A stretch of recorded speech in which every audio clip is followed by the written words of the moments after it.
Hello and welcome to the session. तो इस session में हम लोग डिस्कस करेंगे यूनिट सेल के बारे में।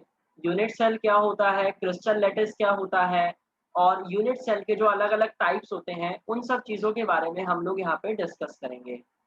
तो सबसे पहले यहाँ पे जो मैंने अभी आपको 2-3 टर्म्स बताई, सबसे पहले क्रिस्टल लैटिस के बारे में मैं आपको बताता हूँ। क्रिस्टल लैटिस और यूनिट सेल।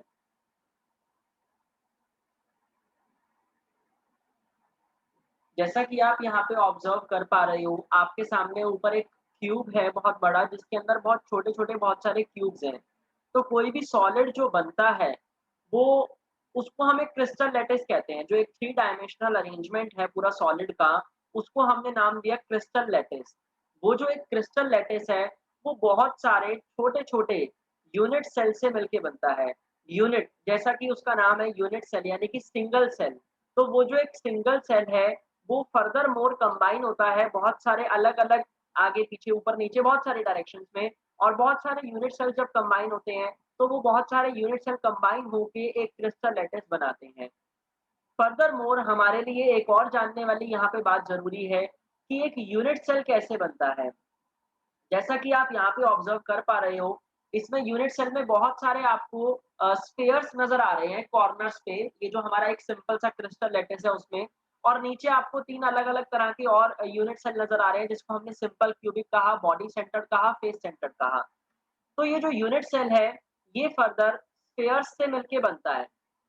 कोई भी हमारा सॉलिड है, मैं आपको एक एग्ज़ाम्पल देता हूँ एक ब्रिक का, जो घर बनाने में, बिल्डिंग बनाने में जो ब्रिक ईंट का इस्तेमाल करा जाता है, वो जो ब्रिक है, वो भी बहुत छोटे-छोटे सॉइल पार्टिकल से मिलके बनी है, सैंड पार्टिकल से मिलके बनी है। और वो जो सैंड पार्टिकल्स हैं, उनका अगर मैं आपसे शेप पूछूँ, तो आप मुझे उसका आंसर स्फेरिकल करेंगे। तो वो जो स्फेरिकल या जो हमारे जो सैंड या सॉइल पार्टिकल्स हैं, ऐसे ही स्फीयर से मिलके कोई भी सॉलिड बनता है। तो बहुत सारे छोटे-छोटे स्फीयर्स से मिलके एक यूनिट सेल का तैयार होता है और उन यूनिट सेल्स का कॉम्बिनेशन करके क्रिस्टल लैटिस फॉर्म होता है।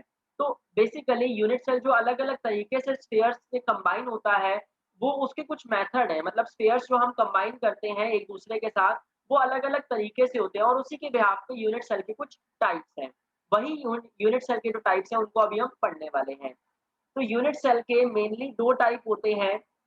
एक होता है प्रिमिटिव यूनिट सेल और एक होता है non primitive unit cell. Non primitive unit cell. तो सबसे पहले तो spheres combine in various different forms to form a unit cell and then unit cell combines to form crystal lattice. ठीक है। तो ये जो प्रिमिटिव और नॉन प्रिमिटिव जो यूनिट सेल है, ये कैसे बनता है या इसका इसमें स्फीयर्स का अरेंजमेंट कैसे होता है, ये हमारे लिए यहाँ पे जानना ज़रूरी है। प्रिमिटिव जैसा कि हम बात करते हैं प्रिमिटिव या प्राइम मतलब पुराना पुराना टाइम जो होता है उसको हम प्रिमिटिव या ऐसी पुरानी चीज़ों को प्रिमिटिव थिंग्स ऐसी हम कहते हैं। तो प्रिमिटिव का मतलब हम ये कह सकते हैं कि पुराने टाइप का यूनिट सेल या ये भी कह सकते हैं सिंपल टाइप का यूनिट सेल। और नॉन प्रिमिटिव क्या होता है? जो पुराना नहीं है या एक तरह से जो नया है काइंड ऑफ। तो नॉन प्रिमिटिव यूनिट सेल एक अलग तरीके का यूनिट सेल और प्रिमिटिव यूनिट सेल एक अलग तरीके का यूनिट सेल हो गया। इसको हम इसमें प्रिमिटिव यूनिट सेल को हम फर्दर सिंपल क्यूबिक सेल भी कह सकते हैं, जो आपके पास यहाँ पे आपको नज़र आ रहा है सिंपल क्यूबिक सेल हमारा ये है। ये प्रिमिटिव यूनिट सेल का एक फॉर्म है। यानी कि जो ये कह सकते हो कि जो पुराने टाइप का या जो बिल्कुल बेसिक स्ट्रक्चर है वो हम कह सकते हैं।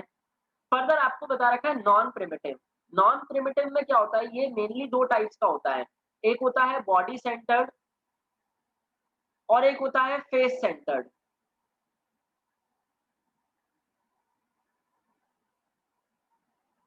मैं आपसे अगर सिंपल सी एक बात करूँ, कोई भी जैसे सपोज़ कोई भी सॉफ्टवेयर होता है, जैसे वो सॉफ्टवेयर अगर अपग्रेड हुआ, तो सॉफ्टवेयर जब अपग्रेड होता है तो ऐसा नहीं कि पुराने सारे फीचर्स हट जाते हैं और सारे नए फीचर्स आ जाते हैं।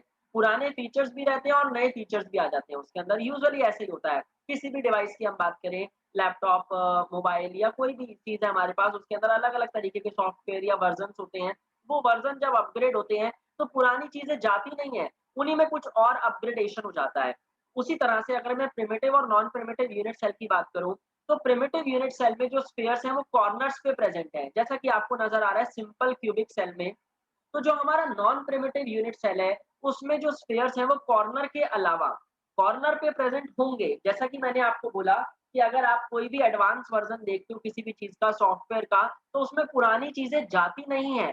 पुरानी चीज़ों में फर्दर कोई और चीज़ें ऐड हो जाती हैं, कुछ और फीचर्स ऐड हो जाते हैं, कुछ और फंक्शन्स ऐड हो जाते हैं। उसी तरह से नॉन प्रिमिटिव यूनिट सेल के अंदर यहाँ पे हमें देखने को मिल रहा है कि 2 तरह के जो ये बॉडी सेंटर्ड और face centred cubic unit cell हैं, इनमें कॉर्नर्स पे तो स्फीयर्स प्रेज़ेंट है, उसके अलावा और कहीं पे भी प्रेज़ेंट है। तो ये हमारे 3 तरह के यूनिट सेल हमें सामने दे रखे हैं। सिंपल क्यूबिक यूनिट सेल जिसको हम एससीसी भी बोलते हैं, वो प्रिमिटिव यूनिट सेल का एक टाइप हो गया।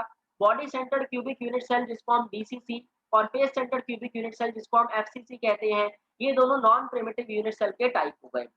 इसके अलावा नॉन प्रिमिटिव में एक और आता है टाइप, जिसके बारे में बहुत ज़्यादा डिस्कशन नहीं होता है, एंड सेंटर्ड यूनिट सेल। पहले मैं आपको ये तीनों समझाता हूँ अच्छे से, फिर एंड सेंटर्ड के बारे में भी बात करेंगे। एंड सेंटर्ड यूनिट सेल जो होता है, तो जो भी हमारा यूनिट सेल है वो स्फीयर से मिलके बन रहा है। प्रिमिटिव यूनिट सेल में जो स्फीयर्स हैं, वो बिल्कुल कॉर्नर्स पे अरेंज करे हुए हैं। जैसा आपको यहाँ पे एक यूनिट सेल या एक क्यूब नज़र आ रहा है, ऐसे डिस्टेंस पे इतना इंटरमॉलिक्यूलर डिस्टेंस किसी भी सॉलिड में नहीं होता। ये हमें सिर्फ़ यहाँ पे इतना डिस्टेंस करके इसीलिए दिखा रखा है सो दैट कि हम वो स्फीयर्स सारे स्फीयर्स हमें नज़र आ जाएँ। क्योंकि कोई भी क्यूब अगर हमारे सामने रखा हो, तो हमें उसके सारे के सारे कॉर्नर्स नज़र नहीं आएँगे। तो इसीलिए हमारे सामने जो कोई भी स्फीयर होगा, क्यूब होगा, उसके कॉर्नर्स के स्फीयर्स को अगर हम छोटा-छोटा बनाएँगे, तभी वो हमें सारे स्फीयर्स नज़र आएँगे। अगर हम जैसे एक्चुअल फॉर्म में वो होते हैं वैसे हमने बनाए तो फिर कन्फ्यूज़न हो जाएगी क्रिएट, सारे हम ऑब्ज़र्व नहीं कर पाएँगे। तो एक्चुअल में इतना डिस्टेंस उसके बीच में नहीं होता है जितना कि आपको यहाँ पे यूनिट सेल में देखने को मिल रहा है। सिंपल क्यूबिक सेल में बड़ा सिंपल सा कंडीशन है यहाँ पे आपको दिख रही है कि 1, 2, 3, 4, 5, 6, 7 और 8। 8 कॉर्नर जो हैं वहाँ पे सारे के सारे एक-एक स्फीयर जो है वहाँ पे एलोकेट कर रखा है और बॉडी सेंटर्ड और फेस सेंटर्ड में थोड़ा-सा अलग क्राइटेरिया है। स्फीयर जो है वो कॉर्नर पे तो प्रेज़ेंट है ही है, कॉर्नर के अलावा बॉडी सेंटर्ड यूनिट सेल जैसा कि नाम समझ में आ रहा है, body centred cubic unit cell में बॉडी के बिल्कुल बीचों-बीच में एक स्फीयर प्रेज़ेंट होगा, जैसा कि आपको यहाँ पे सामने नज़र आ रहा है, ये body centred cubic unit cell है। All the spheres arranged at all the corners along with the one sphere located in the center of body of the cubic unit cell, then it is termed as body centered cubic unit cell, यानी कि BCC हम उसको फिर कह सकते हैं। अगर हम face centred cubic unit cell की बात करें तो फेस सेंटर्ड में क्या होगा, हमारे जो भी क्यूब है उसके टोटल 6 फेसेस होते हैं। अगर हम 6 फेसेस पे अज्यूम करें कि एक-एक हमारा स्फीयर प्रेज़ेंट है फेस के बिल्कुल बीचों-बीच, तो ऐसे ही कंडीशन में कॉर्नर्स पे भी प्रेज़ेंट है, तो उसको हम कहेंगे face centred cubic unit cell. आप ऑब्ज़र्व कर सकते हैं यहाँ पे जो येलो कलर के स्फीयर्स हैं वो कॉर्नर के स्फीयर्स हैं सारे के सारे। और जो पिंक कलर के स्फीयर्स हैं, ये हमारे फेसेस के स्फीयर है। ये ऊपर वाले फेस का हो गया, ये राइट फेस, ये पीछे वाला फेस, ये फ्रंट फेस, ये लेफ्ट वाला फेस और ये नीचे वाले फेस का स्फीयर हो गया। तो ऐसे 6 हमारे जो फेसेस हैं, उन सभी के स्फीयर्स हमें यहाँ पे नज़र आ रहे हैं सेंटर में। एक्चुअल में इनके बीच में इतना इंटरमॉलिक्यूलर डिस्टेंस नहीं होगा, जैसा कि मैंने आपको पहले ही बताया कि कभी भी सॉलिड्स में इतना इंटरमॉलिक्यूलर डिस्टेंस नहीं होता, इतना इंटरमॉलिक्यूलर स्पेस नहीं होता। एक्चुअल में ये बिल्कुल क्लोज़ होते हैं, ठीक है? हाँ, थोड़ा बहुत स्पेस इनके बीच में रहता है। उसके लिए आपको मैं स्पेसेस की जो वीडियो है वो मैं और आपको अलग-अलग सेशन प्रोवाइड करूँगा। हाँ, लेकिन इस सेशन में हम लोगों ने समझा कि जो अलग-अलग टाइप के यूनिट सेल होते हैं वो कौन-कौन से हैं और किस बिहाफ़ पे हम उनको डिफरेंशिएट करते हैं। ठीक है? तो इस सेशन के अंदर आप लोगों ने टाइप्स ऑफ यूनिट सेल के बारे में समझा। Thank you so much.